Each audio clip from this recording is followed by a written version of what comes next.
All right, let's get right into it. Today, we are talking about a topic that's on every leader's mind, cybersecurity. But we're going to look at it a little differently. Forget just firewalls and passwords for a second. We're going to completely reframe this, turning it from a tech problem that you hand off to the IT department into a strategic advantage that you, as a leader, can wield.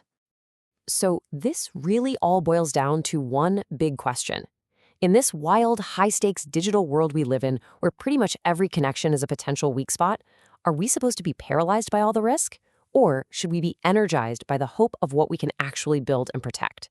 It's all about mindset, right? And that's where any good strategy has to begin. Now, before we can even begin to answer that, we have to get the lay of the land. We have to understand the world we're actually playing in. This isn't just about some lone hacker in a basement anymore. There's a global battlefield out there, a kind of underground empire, where the new great power competition is being fought, quietly, every single day. And what's really fascinating is that this isn't a traditional war. It's a hidden conflict fought across three critical arenas: networks, finance, and chips. So on one side, you've got the United States, which uses its power in intelligence gathering and its control over the SWIFT financial system. On the other side, you have China, which is racing to build its own parallel digital world with things like the digital yuan and fighting for its own chip independence. And then right in the thick of it is Taiwan, a global powerhouse in semiconductors that's become this constant testing ground for the world's most sophisticated cyber attacks. This isn't some movie plot. This is the real world of global business right now. And this didn't just happen yesterday.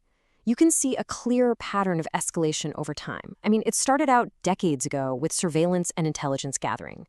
But then it became weaponized. We saw the Stuxnet worm literally cause physical damage to nuclear centrifuges. We saw the SWIFT system get used as a weapon to cut entire countries off from the world economy. And then came state-sponsored ransomware, like WannaCry, that created global chaos. This clear progression is exactly why cybersecurity has jumped from the server room straight into the boardroom. So, with these two giants battling it out, how does a smaller player even survive? Well, this is where we see Taiwan's brilliant and unique strategy in action. They call it the third place philosophy. And it's really a masterclass in strategic humility. The idea is, publicly, you position yourself as number 3. So you're not seen as a direct threat to the big two. But privately, you know you are the absolute best, number 1 in your specific field. And you pour all your energy into R&D to make sure you stay there. It's an incredible lesson in how to navigate massive geopolitical risk. Okay, so the world is chaotic, it's dangerous, we get it. So the next logical question has to be, faced with this giant global underground empire, how on earth can any leader, any organization actually hope to defend itself? Well, let's get practical and open up the playbook. So the answer isn't some magical piece of software. It's a framework. It's a way of thinking called GRC that stands for governance, risk management, and compliance. And what it really is the playbook that lets leaders connect their security plans to their actual business goals, a way to systematically handle threats, and a way to make sure you're playing by the rules. It takes this huge, scary, chaotic problem and gives it structure. It makes it manageable. And a really core part of that playbook is something called the NIST Cybersecurity Framework. It's just a super logical cycle. First, you identify what you need to protect, your assets, your risks, then you protect them with things like access controls. But you can't just set it and forget it, so you have to constantly detect for threats. And when something inevitably happens, you have a plan to respond and contain the damage. And finally, you recover and get back to business. This 5-step loop, it's basically the universal language of cyber defense. And to make this really click, check out this analogy. It's fantastic. Think about how we all just dealt with the global pandemic. A vaccine strengthens our immunity, right? Well, that's exactly what system patching does. It strengthens your systems against known viruses.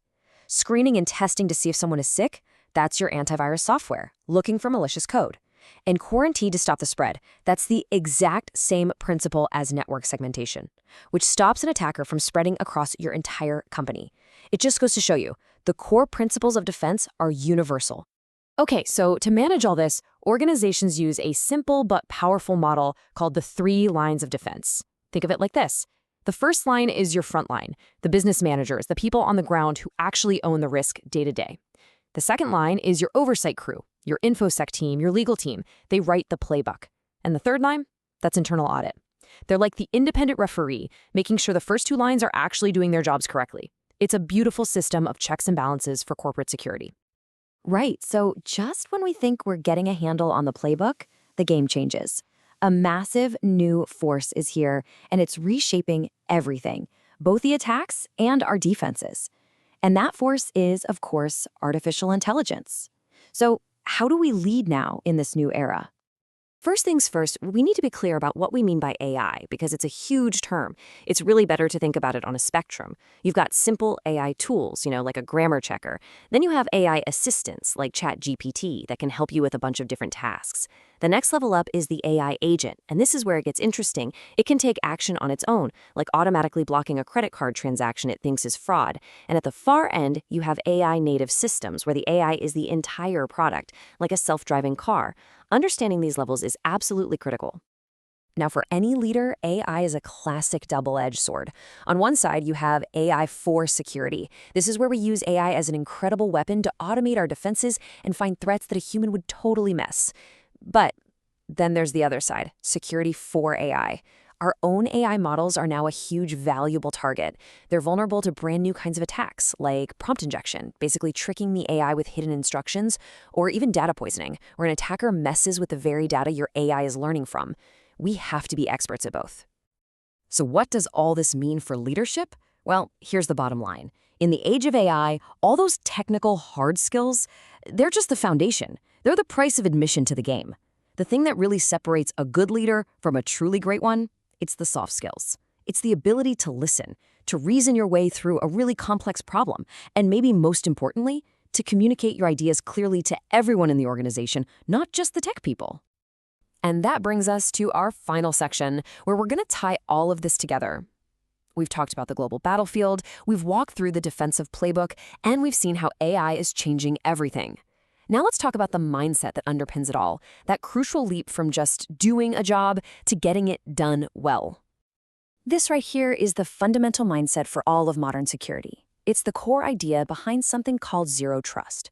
You see, the old way of thinking was to build a fortress, a big wall around your company. The new way? Assume breach. You have to work from the assumption that the bad guy is already inside your network.